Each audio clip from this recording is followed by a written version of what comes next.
Laser Them 700 is the first rapper I want to start off with because he's the latest to blow up in the underground and on this list. He's only been on for I say about 2 months now, but he's been making music for 5 years. Originally under the name Lil For The God, then it seems on his SoundCloud he took about a 2-year break, probably rebranding himself and coming back stronger as Laser Them 700. He was constantly dropping, slowly growing and growing his listener base, but probably not at a speed that he would like, until he dropped this infamous snippet on Twitter that changed his life and career forever. Fuck. Dynamite, come on, I believe you can't duck it. Get on that drink, I get big like Lucky. Fine shit, peak game, forgot I was ugly. I can get my palms on anything, it ain't nothing. I'm raising your voice, why the fuck you keep cussing? Right. It literally blew him the fuck up. Having that net spin effect of everyone hating on it so much that it gained him a fan base. All of this attention caused for Laser Them to become an underground overnight sensation, now bringing him to the spotlight. Since then, he's gained over 7,000 on Twitter, damn near 30,000 on Instagram, and he's getting a consistent 70,000 listeners every song on SoundCloud, even having 24,000 monthly listeners on Spotify. And once he's able to be placed on playlisting, he's definitely gonna shoot up 50k listeners. Also, with the addition of having a funny ass personality and being able to stay out of beef by bonding with all these rappers and personalities in the underground, I think he can do some real damage. And if he really wants to be serious and pursue a mainstream career, he's definitely going to need to stop using BandLab or the tin can with the string in it he's been using. Rats in my drip, now I look like a fat bitch. Rats in my drip, now I look like a fat bitch. Rats in my drip, now I look like a fat bitch. What is up? It's your boy Zio, and today we're going over a video over the next people I think are coming out of Atlanta heading to the top. And first, I want to preface this, nigga, I am in Houston. I'm not living in Atlanta. So if you be like, oh, nigga, twin trim, these niggas not even up for real.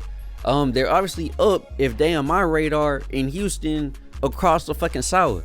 So listen, get off my dick, just listen to the video, and you probably learn something new. I'm not trying to talk about, and listen, I know about niggas like Baby Kia and all of them, I understand, but I just don't feel like they're on par to the level as the people I'm going to talk about in this video. So before you even get on my dick, you Atlanta savages, sit the fuck down and watch the video, okay, before you get on my ass, okay? Shit. All right, next to the next, now to the next artist, bro. If you don't know who Bear One Boss is, you might know him as the artist who got locked up with Playboy Cardi in the holding cell, basically getting on his knees fanboying for Cardi. This is not how I want to meet my favorite rapper.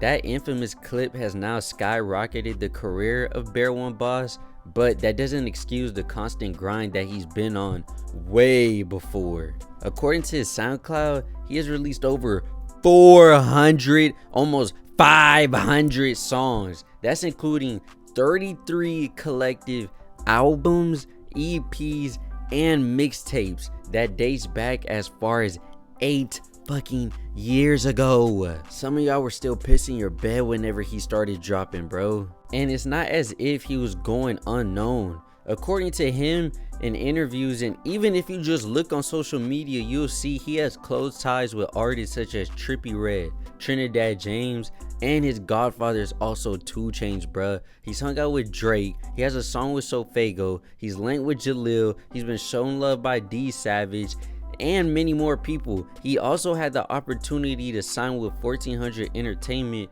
which is Trippie Redd's label, but we all know that label fucking sucks. And with that, Bear One Boss has that fun, good energy that is refreshing in today's underground because it seems like no one wants to have fun anymore. He's bringing back the style of just being cool and swaggy on the track.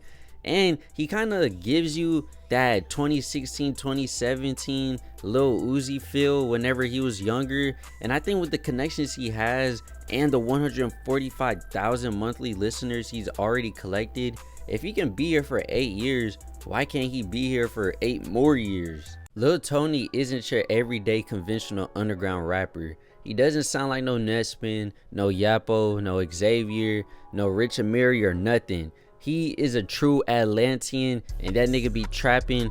And when you listen to his music, it genuinely feels like it's more of a business venture, and that he effortlessly just gets in the studio and drops some hot shit. Real hustlers, we know what's going on with this shit. Boy, put that bankroll up. You know you hear that shit, nigga. That bankroll right there, nigga. That dog shit. And if anything, bro, being honest, I think Lil Tony has the best shot of possibly going mainstream in this group besides two more artists I'm going to mention. Lil Tony just reminds me of that Harder Than Ever Lil Baby come up, where he's basically the dope boy who you can tell was pushed into the studio because of how good he was at rapping, even though he didn't even need to rap. He's constantly dropping banger tracks that are even trending on social media platforms like TikTok, which is very important. And what really separates Tony from a lot of Atlanta artists is I don't know if he started this or not, but the sample trap wave he's set is going crazy.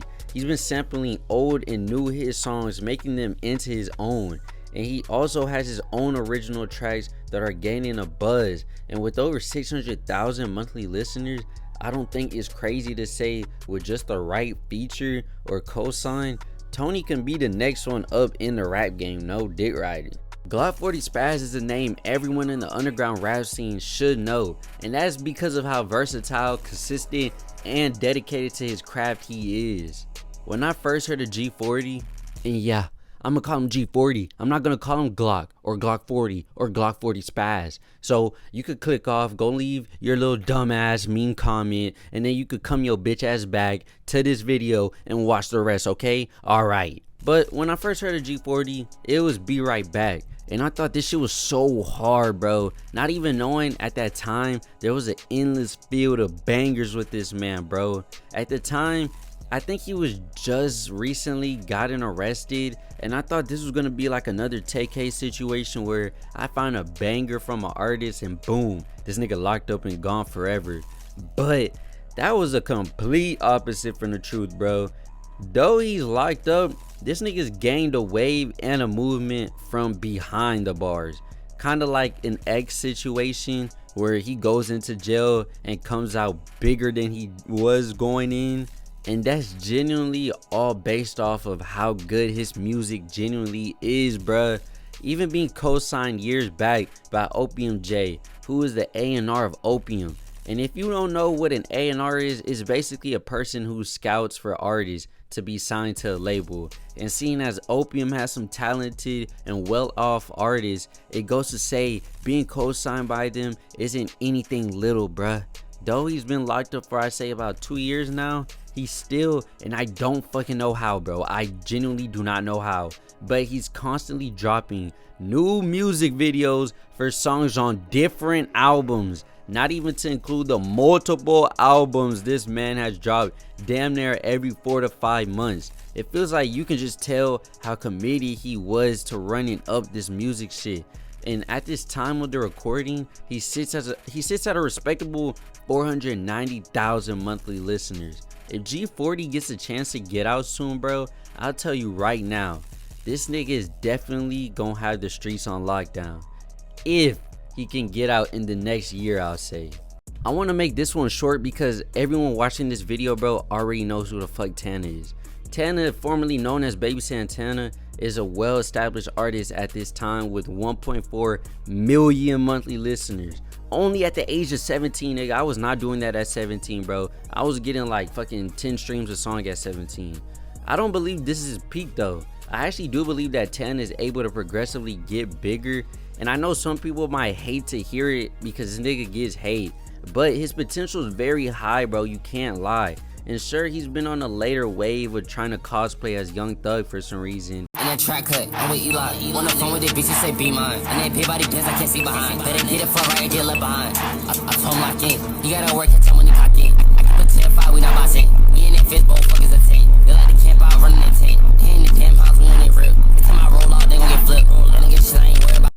and having some interesting antics clothing wise and posing wise on social media, aka this nigga Zesty, but he's still dropping musically advanced sounds compared to his counterparts, especially in his age group, bro. And I feel like people don't understand he's been on since he was 14, my nigga, and he's only been progressively getting better and better. I believe time will really just tell how great he is.